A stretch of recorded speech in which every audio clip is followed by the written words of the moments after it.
major religion forbade usury. Most of the arguments made against the practice were moral. It was held that money's only legitimate purpose was to facilitate the exchange of real goods and services. Any form of making money from simply having money was regarded as the act of a parasite or of a thief. However, as the credit needs of commerce increased, the moral arguments eventually gave way to the argument that lending involves risk and loss of opportunity to the lender, and therefore attempting to make a profit from lending is justified. Today, these notions seem quaint. Today, the idea of making money from money is held as an ideal to strive for. Why work when you can get your money to work for you? However, in trying to envision a sustainable future, it's very clear that the charging of interest is both a moral and a practical problem. Imagine a society and economy that can endure for centuries because, instead of plundering its capital stores of energy, it restricts itself to present-day income. No more wood is harvested than grows in the same period. All energy is renewable: solar, gravitational, geothermal, magnetic, and whatever else we discover. This society lives within the limits of its non-renewable resources by reusing and recycling everything, and the population just replaces itself. Such a society could never function using a money system utterly dependent on perpetually accelerating growth. A stable economy would need a money supply at least capable of remaining stable without collapsing.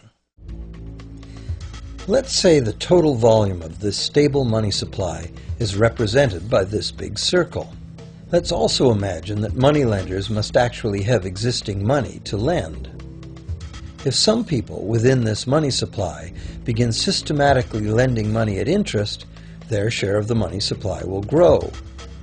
If they continually re-loan at interest all the money that gets paid back, what's the inevitable result?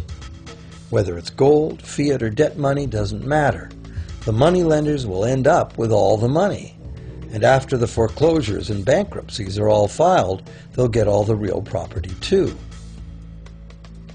Only if the proceeds of lending at interest were evenly distributed among the population would this central problem be solved. Heavy taxation of bank profits might accomplish this goal, but then why would banks want to be in business? If we were ever able to free ourselves of the current situation, we could imagine banking run as a non-profit service to society, dispersing its interest earnings as a universal citizen dividend, or lending without charging interest at all.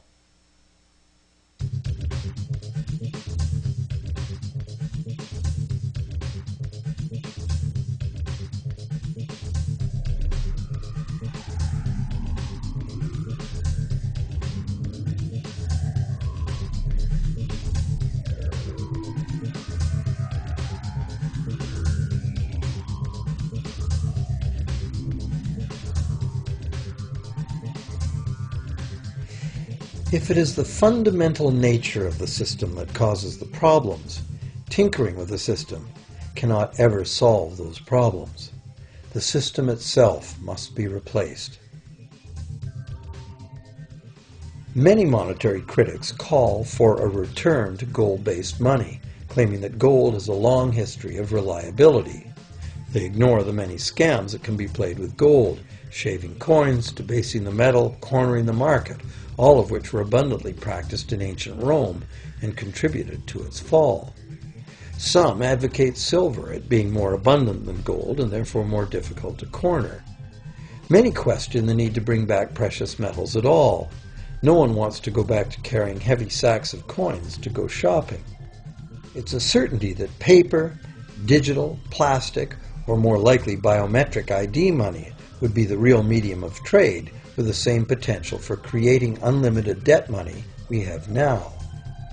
Beyond that, if gold again became the sole legal basis of money, those who have no gold would suddenly have no money. Other monetary reform advocates have concluded that greed and dishonesty are the main problems, and that there may be better ways to create an honest and equitable money system than returning to silver or gold. Inventive minds have proposed a variety of alternate ways to create money.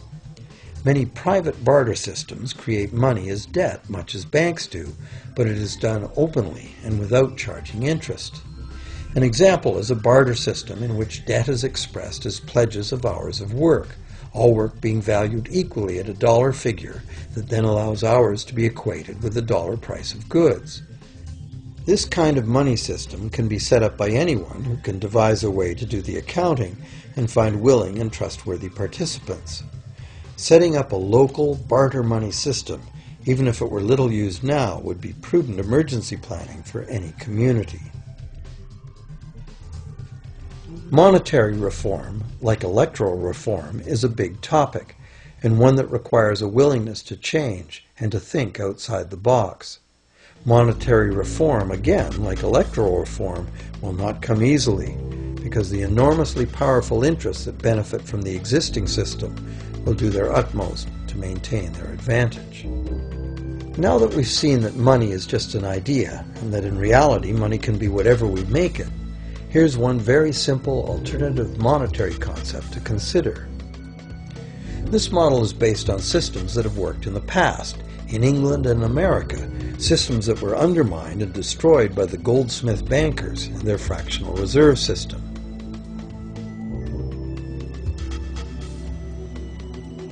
To create an economy based on permanent interest-free money, money could simply be created and spent into the economy by the government, preferably on long-lasting infrastructure that facilitates the economy, such as roads, railroads, bridges, harbors, and public markets.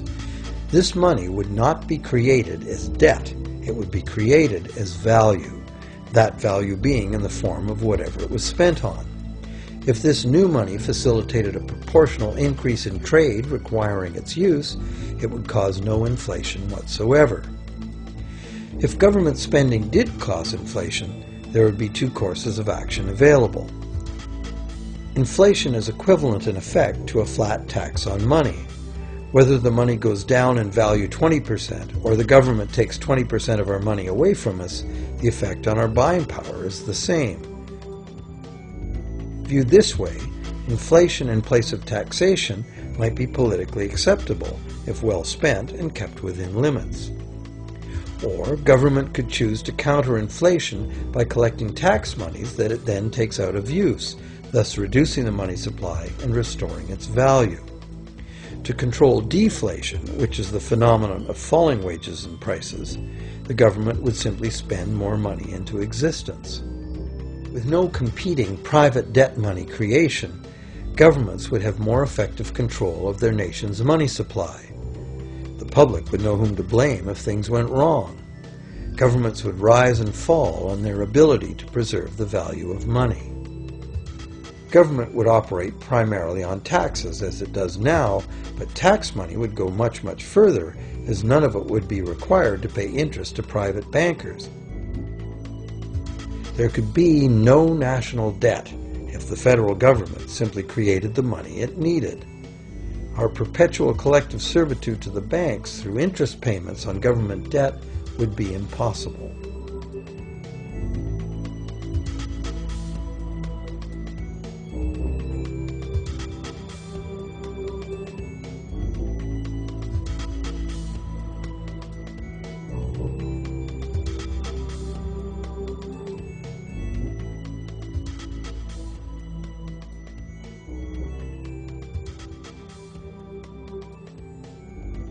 What we have been taught to believe as democracy and freedom has become in reality an ingenious and invisible form of economic dictatorship.